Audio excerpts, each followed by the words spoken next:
Starting next year, students will feel the effects of not only the annual incremental rise in tuition and fees, but also the effects of state tapping into university costs to reimburse government deficits. To compensate for a waning economy, Virginia state government is zipping into university costs to replenish and lower deficits, incurring higher costs at students' expenses. Freshman Nick Walsh explains what efforts he made to prevent this from happening. I lobbied on Capitol Hill in Richmond for more money for higher education, and while we were there, they were talking about the student funds, or student services fee there. While we were talking to their congressman, so I talked to a couple of my congressmen around me and told them about it, and then they were trying to get the back of the students for higher ed because they realized we're already getting cut so much that money going back to the general fund is not necessarily going to help us in the long run because, higher ed's already being cut. Although costs are being cut, Virginia Tech is able to finance renovations of certain facilities, such as the DX Eating Establishment, along with the 6-foot commemorative plaque outside of McBride Hall. Financing these are taxes and student funds, and students are having to take out loans to cover unexpected costs of project and tuition increases. Freshman Luis Seminario said he is on a scholarship this year, but is uncertain about next year.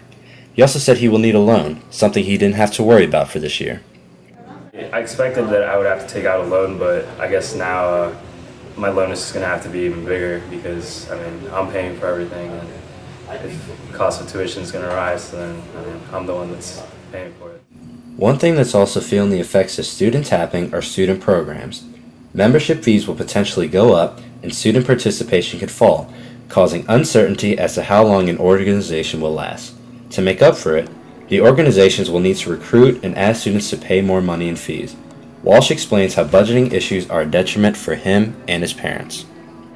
Because it was so unexpected that I'm going to have to take out a loan that it's hurting me because any money that I would have for spending money or anything like that, I'm putting it towards my college, which is not necessarily, and then anything my parents would help contribute is also going towards college because of rising college. So just money is getting tighter in general, and it's not helping any of us.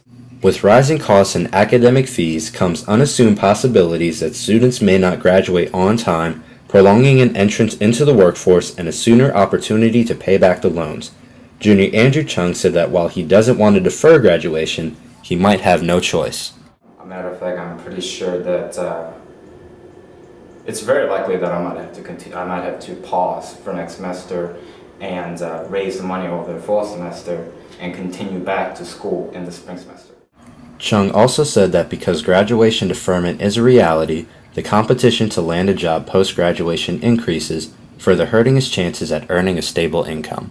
Honestly, it's kind of like a double whammy because I can't finish the education in 4 years, therefore I have to get the job later, which makes it more difficult for me to, get the job and get my annual earnings as an official employee.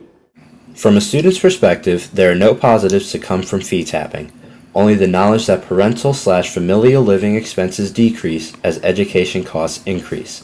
While it is an unsettling thought, unfortunately it is unavoidable. For the NRV Hub, I'm David Cooper.